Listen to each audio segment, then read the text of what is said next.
किस चीज से एलर्जी है आपको? પેલી ધૂળ, અગરબત્તી, કેમિકલ અને ઠંડુ હવામાન, खाने पीने की किसी वस्तु से?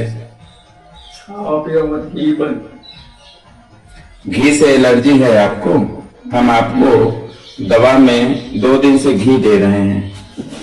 એલર્જી નથી પણ ઘી પીને કે કફ થાય ને। ये सिद्धांत आपका जो है ना, थोड़ा इसमें समझ की आवश्यकता है। कफ कहाँ बनता है? कफ एक स्निग्ध पदार्थ है जो आमाशय में बनता है। जब भोजन अंदर जाता है और उसमें पाचन की प्रक्रिया होती है, पाचन की प्रक्रिया अगर पूरी हो गई तो अगर आपने अनाज और कठोर खाया हुआ है तो वह 5-6 घंटे में आपके होजरी से नीचे उतर जाता है। आपने सामान्य भोजन भी किया है और वह यदि ठीक से पाचन नहीं हो रहा है तो वह होजरी में पड़ा रहता है अधिक समय के लिए। तो अधिक समय के लिए जो पड़ा रहेगा उसमें एक फर्मेंटेशन की प्रक्रिया होती है, એટલે એને તમે કહેશો ફૂગ જેવી પ્રક્રિયા, ફૂલે છે, એટલે એ પ્રક્રિયામાં કફ બને છે। સમજી લો કે કોઈ વસ્તુ ફૂગ આવી ગઈ હોય તો એના ઉપર એક ચીકણા પદાર્થ આવે છે ને, એટલે એ જ ચીકણા પદાર્થ છે, એ જ કફ છે। તો એ કફ પછી વાયુના સહયોગથી ઉપર ચડે છે, નળીમાં આવે છે અને ફેફસામાં જઈને જમા થાય છે। કેમ કે હોજરીમાં કફ બધું ભેગું નહીં થઈ શકતું, એટલે એની જગ્યા મળે છે, એના જે ગોડાઉન છે એ ફેફસા છે।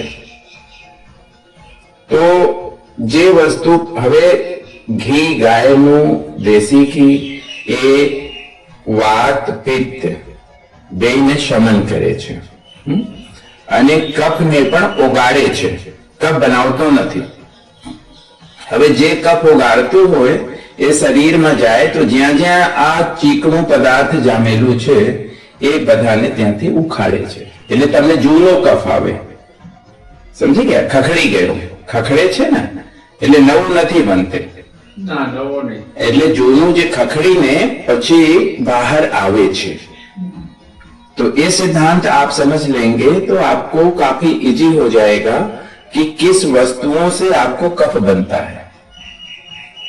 तो जितनी सुपाच्य होगी, जितना, जैसे आप एक घृत पान कर रहे हैं पंचकर्म के लिए, तो इसमें जो कॉम्बिनेशन है वो कॉम्बिनेशन जहां जहां आपको शरीर में जमाव है उसको बाहर लाने के लिए, तो ये पूरे शरीर से ही बाहर आएगा।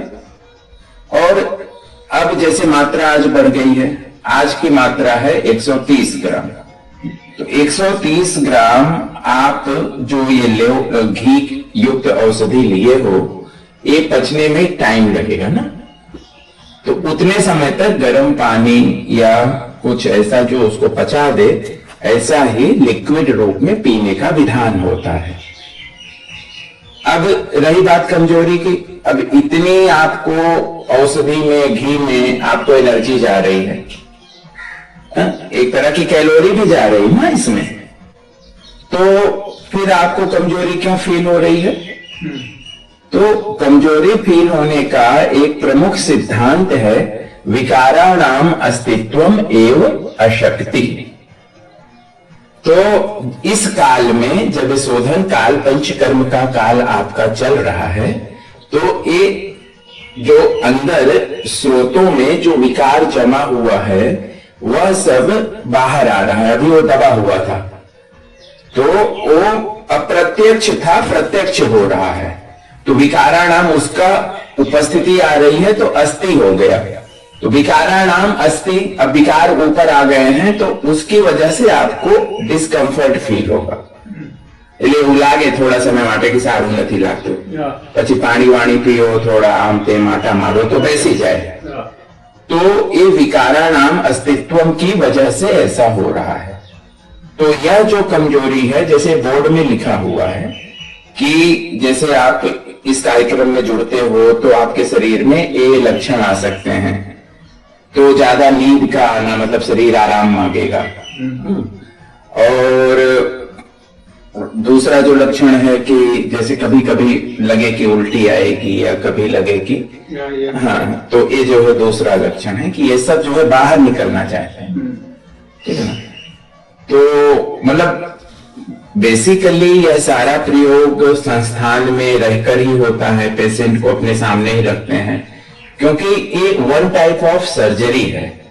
मतलब रोग को सीधा ही वहां से उखाड़ के जो हमारे निकलने के जो रास्ते हैं, मल का रास्ता, यूरिन का रास्ता, पसीने का रास्ता और सांस का रास्ता, इन चारों रास्तों से रोग को बाहर निकाल देना, मतलब इस टाइप की एक बिना किसी हथियार की सर्जरी है। तो ये सर्जरी आयुर्वेद की, पंचकर्म की यदि कोई भी कराता है तो अगर वास्तव में औषधियां शुद्ध हैं तो उसके अंदर कोई भी रोग की जो जड़ है उसका उन्मूलन हो जाता है। और कैंसर वगैरह भी इसके लिए बहुत नॉर्मल चीज है अगर शुद्ध पंचकर्म कराया जाए तो सारे रोगों में पंचकर्म का विधान अलग अलग होता है। मतलब उसमें औषधि का विधान अलग होता है, उसमें दिन टाइम अलग लग जाते हैं, लेकिन हमारा उद्देश्य है जो प्रामाणिक पंचकर्म है वो जन जन तक पहुंचाना। तो ચા બંધ કરી દીધી અહીંયા આપણે ચા બંધ हाँ, वो तो आपका पहले दिन से। પછી મસાલો ખાતો તે બંધ કરી દીધો। अच्छा, उसका तो पता ही नहीं था हमें। એક જમીન ખાતો હતો, हाँ એક સવારે ને એક સાંજે, जी એ બંધ કરી દીધા। जी। એટલે બધા એમ કે સોપારી ખાય તો એ પાતળો થાય। अब जे पातળું થવાનું હતું એ થઈ ગયું, હવે વધારે પાતળું થશે આ પ્રોગ્રામમાં, એટલે બીપી ની ટેબ્લેટ પણ છૂટી જશે। આજે આપણે બીપી પણ માપીશું, પછી જરૂર ના લાગે તો એ આજે તો લીધી છે। નથી લીધી, अच्छा, પછી માપ્યા પછી ગોળી નથી લીધી। जी, तो उसका क्या इंडेक्स है उसके प्रमाण से फिर अवश्य आपको बीपी की टेबलेट भी बंद हो जाएगी। देखिए, आवश्यकता नहीं है तो फिर जो है उसको एक बार बंद करिए, क्योंकि फिर ये सारी चीजें अंदर से टॉक्सिन्स को निकाल रही हैं, तो अपने आप शुद्धि हो रही है। नसें सब आपकी वो लचीली होने लगेंगी। जब ये सब कठिन वस्तु बाहर निकलेगी तो लचीली हो जाएंगी। કાલે પેલા 3-5 વખત કર્યા હતા। अच्छा, ये भी किया था। એ ત્રણેય हाँ એક બાજુ બીજી બાજુ અનુલોમ हाँ, मतलब जो उसके 5 વખત કર્યું કાલે। हाँ 3 दिन। બપોરે, સાંજે, રાત્રે। એનાથી સારું રહે છે થોડું, એ સમય સારું થઈ જાય છે। ये हमारे गुरुजी की बताई हुई, मतलब जैसे कोई भी अस्थमा वाला सांस चढ़ा है तो उसको यही करा देते थे कि पहले आपके सांस की क्रियाएं। ये आयुर्वेदिक दवा करते थे। हाँ, टोटल आयुर्वेदिक और प्राकृतिक चिकित्सा का बड़ा केंद्र था, और अभी भी है, मेरठ में अभी भी है, मेरठ में छोटी पांचली। तो ये जो एनडीएस नई भोजन प्रथा अभी गुजरात में प्रचलित हुई है, तो उसका जो ओरिजिन है वो हमारे ही आश्रम, हम दोनों आश्रम बगल में ही थे।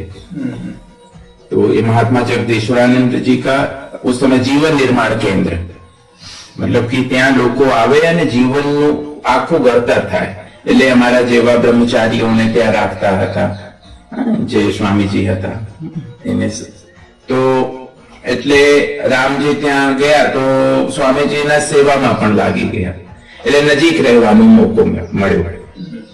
પહેલાથી જ જે છે મારી સેવા સ્વામીજીના સાથે જ લાગી ગઈ, એટલે એમના સાથે સાથે શિબિરોના દર્દીઓ આવ્યા હોય તો તરત કઈ રીતે એને લાભ મળે, કઈ રીતે જે છે એમાં આત્મવિશ્વાસ વધારીને એને આ ચિકિત્સા ક્રમમાં જોડાવાનું, એ બધું જે છે સ્વામીજી સાથે એક જાતની કુશળતા આવી ગઈ। પછી સ્વામીજી ગયા પછી દિલ્હીમાં પ્રેક્ટિસ કરી, મુંબઈમાં કરી, શિબિરો આખા ભારતમાં ફરી ફરીને લગાયા, પ્રયોગો બધા સફળ થઈ ગયા। તો પછી હમણાં 2 વર્ષથી આપણે કોશિશ કરીએ કે આ બધા પ્રયોગો જે છે હવે લોકોમાં આપણે લઈ આવીએ। तो ये स्वामी जी से जुड़ना हुआ था 2000 में, और सन 2002 में स्वामी जी की डेथ हुई। बहुत छोटा समय रहा स्वामी जी के साथ रहने का काल, लेकिन जितना रहा मतलब कि वो बहुत अनुभवों से भरा रहा। क्योंकि ત્યાં કોઈ પણ પેશન્ટ આવે પહેલા સ્વામીજીને મળે, પછી ડોક્ટર પાસે જાય। એ લોકોમાં એટલી શ્રદ્ધા હતી। પોતે ડોક્ટર હતા, પણ એ જે પહેલા એક વખત એ જોઈ લે તો વાત આખી બદલી જતી હતી। પેશન્ટને જોઈ ને તો વાત આખી બદલાઈ જાય છે। એટલે એ ફેર હોય છે, દૃષ્ટિમાં પણ ફેર હોય છે ને, દૃષ્ટિના નાડી જોવામાં પણ ફેર હોય છે। आयुर्वेद में हमारे यहाँ ऐसे वैद्य हुए हैं जो पेशेंट को भी नहीं देखते थे। आप उनका वस्त्र ले जाइए, कल का पहना हुआ वस्त्र ले जाइए, वस्त्र देख के बता देते थे कि इनको क्या क्या प्रॉब्लम है।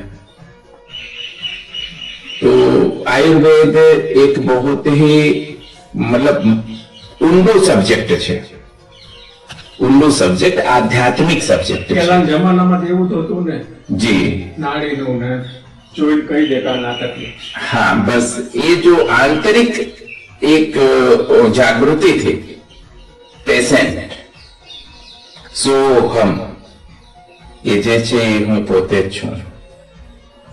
I can feel her or his suffering। પીડાને સામેવાળા પણ એ સમય અનુભવ કરી લે જ્યારે નાડી ઉપર હાથ રાખે। તો એ જે ભાવ છે, જે રીતે તમે લોકો કોપી પેસ્ટ કરો છો મોબાઈલમાં, કોઈ કંઈ જે છે તમારે નાખવું હોય તો કોપી કરો, પછી ત્યાં જઈને પેસ્ટ કરી દો। એટલે નાડી પરીક્ષણ એટલે કે કોપી કરવાનું। એ એના જે વિચારો છે, એમની જે આંતરિક સ્થિતિ છે, એની જે શારીરિક સ્થિતિ છે, જ્યાં જ્યાં એને તકલીફ થાય છે, તો એ બધા પહેલા એક વખત કોપી કરી લો। અને એના સાથે સાથે આના મૂળિયા પણ ક્યાં છે? એલોપેથી ટેસ્ટમાં મૂળિયા ક્યારે જે છે એ ટેસ્ટમાં ના આવે। કફ બને છે અને શેરડા આવે છે કે દમના રોગ થઈ જાય છે, તો એ રોગ દેખાય છે તો તમને શ્વાસમાં, પણ એ બને છે ક્યાં? બનતું હોય ત્યારે તો શ્વાસમાં આવતું હશે। એટલે એટલું નિશ્ચિત થઈ ગયું કે આ શ્વાસનો રોગ નથી, એટલે એ તમારા અહીંયાનો રોગ નથી, બને છે કંઈ અને દેખાય છે કંઈ। તો એ જે રોગ, હવે દાખલા તરીકે કે તમને કેટલા પ્રકારના વસ્તુઓથી એલર્જી કીધી? એક ધૂળથી, ठंडा हवामानथी ते થઈ ગઈ। પછી આ પરાગનું સીઝન આવે, ઠંડુ નહીં ખાવાનું। પછી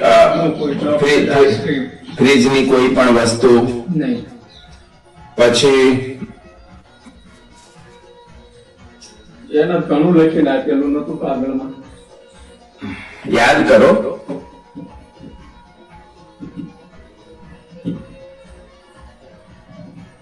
એટલે તમે ક્યારે ખાટી છાશ ખાધી હોય, તમારા સાસ ઉપડી હોય એવું યાદ છે તમને? તમે ક્યારે સિંગ ખાધી હોય, સાસ ઉપડી હોય? ક્યારે કેળા ખાધા હોય, સાસ ઉપડી હોય? કેળાની 25% અસર થાય। હમ, પછી ઘીની વસ્તુ ખાવ ને, ઘીની હા, તો તરત અસર થાય। તો એ તમે અમૂલના ઘી પેલા ઘી ખાતા હશો? નહીં, આ ગામડાનું ઘી। બલોણાનું હમ। મળે છે, તો એટલે એ અસર થાય છે। ધારો કે આ શેરો મેં ખાધો હોય, હા, તમને કઈ નાખી, અમારે ઘીનો શેરો બનાવી ખાઈ ગયા મેં હમ, સોજીમાં ને એમાં, હા, તો પછી ઉધરસ ને કફ ને થઈ જાય। તો મતલબ બલોણાના ઘી અમે લોકો વાપરીએ છીએ। હું પણ બલોણાના જ ઘી વાપરું છું। તો અમે કાયમ વાપરતા, પેલા નતું થતું, હમણાં તો થાય ગયું। નથી થતું। તમે અહીંયા જે ઘૃતપાન કરો છો, દવાઈ લો છો, એટલે કોમ્બિનેશન નું ફેર થઈ જાય છે। મૂળ વસ્તુ છે કે એ સમય તમારા પાચન કમજોર હતું, અત્યારે ઘી પચી શકે છે। અત્યારે તમે ચિકિત્સા શરૂ કરી એટલે થોડું તો ઘી પચાવવાની પણ જે છે ક્ષમતા વધી છે. એટલે જે વસ્તુઓથી એલર્જી તમારા સિસ્ટમમાં થઈ રહી છે એ એલર્જી કેમ થઈ રહી છે એ એનું મૂળ શોધો કે એલર્જી કેમ થઈ રહી છે. જ્યારે તમે આ ધરતી ઉપર આયા હતા ત્યારે તમારા શરીરને આ એલર્જી થતી હતી? 50 વર્ષ નીકળી ગયા, 55 નીકળી ગયા, 60 નીકળી ગયા, એલર્જી થઈ? तो અત્યારે एलर्जी કેમ થવા માંડી? पाचन तंत्र ની गड़बड़. अब देखिए जो सांस की एलर्जी है उसमें क्या हो रहा है कि जो एलर्जेंस हैं वो आपके श्वसन तंत्र के संपर्क में आ रहे हैं. आपने सांस लिया तो धूल के कुछ कण वो श्वसन तंत्र में आए और जो श्वास की नड़ियां हैं, ब्रोंकीज हैं और उससे जुड़ी हुई जो कैपिलरीज हैं, सारा जो तंत्र है वो धूल के आते ही सिकुड़ गया. तो आपने जो सांस लिया वो पूरी तरह वो फेफड़े में गया नहीं, इसलिए फिर आपको फास्ट ब्रीदिंग करनी पड़ी कि फेफड़े में जतु न थे એટલે ફેફસામાં અગર ના જાય હૃદય ઠપ પડી જાય એટલે શરીર કોશિશ કરે છે कि फास्ट ब्रीदिंग चलावे. उस समय के लिए यह शरीर के द्वारा किया गया एक जीवन को बचाने का प्रयास है. अब समझ लो उस समय अगर ब्रीदिंग फास्ट ना चले और आपकी नड़ियां सिकुड़ गई हैं तो अगर आपका ब्रीदिंग 1-1.5 मिनट के लिए रुक जाए तो उस समय डेथ हो सकती है. तो जो ये इमरजेंसी सर्जाई इसके लिए शरीर जो है फास्ट ब्रीदिंग करके जितना संभव हो सकता है वह फेफड़े में ऑक्सीजन भेजने का प्रयास करता है. तो इसलिए हम ये मानते हैं कि लक्षण जो दिख रहे हैं वह रोग नहीं है, लक्षण रोग नहीं है. अब ये धूल के कण भी रोग नहीं है. इस पृथ्वी पे आप जब चलोगे तो धूल के कण तो हर जगह है, आप बैठे हो तो भी धूल के कण हैं. अब सूक्ष्म बहुत चीजें हैं वो इफेक्ट नहीं डाल रही. थोड़ा सा अगर वो धूल का कण बड़े फॉर्म में आ गए तो जो है उनसे एलर्जी है. तो आपने अपने जीवन में कुछ ऐसा दवाइयां खा ली हैं, वो दवाइयां खाने से आपका शरीर वीक पड़ गया और वीक पड़ने से कुछ चीजें वो आपको नड़ने लगी.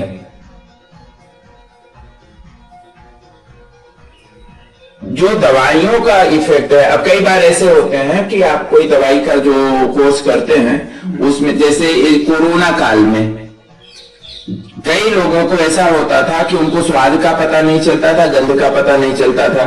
जो कोरोना का कोर्स किए उसके बाद जो है भी एंटीबायोटिक्स और जो एक खतरनाक दवा होती है स्टेरॉइड, तो हैवी एंटीबायोटिक्स और स्टेरॉइड्स देने से कोरोना के समय में सेंसेशंस बहुत लोगों को चली जाती थी. तो लंबे समय तक के लिए अगर प्रयोग करो तो जो है ये सिस्टम इस तरह से कमजोर होता जाता है. तो अनावश्यक दवाइयां नहीं जाएं शरीर में, इसका ध्यान रखा जाए. आवश्यक है जैसे 2-2, 3-3 बार जो लेते थे पंप, हमारे शिविरों में फर्स्ट दिन से ही पंप बंद हो जाता है. ये पंचकर्मा ही कराते हैं, पंचकर्मा में ही सारा रिजल्ट आ जाता है. मुख्य बात है औषधियों की, औषधियों का जो चयन करते हैं उसमें ही सारा खेल होता है. तो आप पानी पी लीजिए करके आधा गिलास फिर अपने ऊपर चलते हैं.